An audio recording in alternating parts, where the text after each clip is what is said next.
I was taking a bath, long about a Saturday night. Rubbed up, just relaxing in the tub, thinking everything was alright. I'm the a-hole. I stepped out the tub, put my feet on the floor. We call him Bathtub Boy around here. It's I call Keith Olbermann Bathtub Boy for a reason. And the reason is that when I was at MSNBC, he came along and was hired by, I forget the years, but he was hired, and he was going to be our big star, well, right after Brian Williams. And I was sort of laboring there doing 2 shows a day, and they were getting ready to fire me for the second time. It's really hard to get fired by the same company twice, but your host, John Gibson's managed to do it.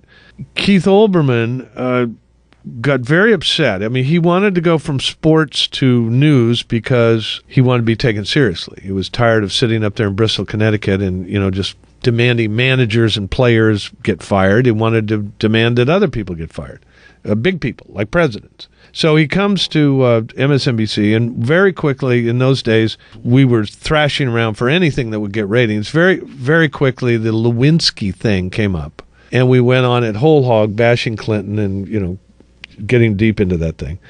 And Olbermann decided he didn't want to do a show anymore. So he would stay at home and have long arguments with Phil Griffin, who now runs MSNBC, about whether or not he was going to come in to do the show. And the arguments would go on all day, and people on the staff, including Mr. Griffin, told me he was sitting in his tub. Taking a bath. On the phone and not getting up and going to work. And there was a car waiting downstairs running. They were begging him, please put your clothes on and come into work. Finally, they would lose the argument, and Griffin would tell me, you got to stay tonight and do the show. So last couple of days, Olbermann has been faced with this Bathtub Boy name. Which you named him. Which I named him. I named him Bathtub Boy. Some guy called him Bathtub Boy or said anything, and he said, well, if you can listen to John Gibson's made-up stories and you can still use your fingers, props to you, whatever that means.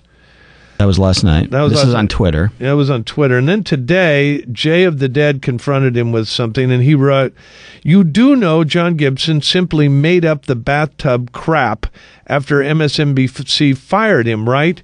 You live his lie.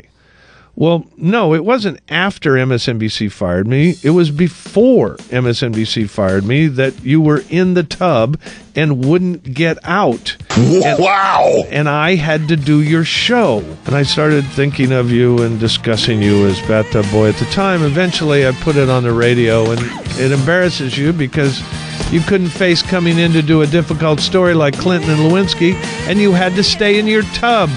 John Gibson of Fixed News, today's worst person in the world. Always striving to be the worst to Bathtub Boy. You should crawl off into a hole and die. But the best to you.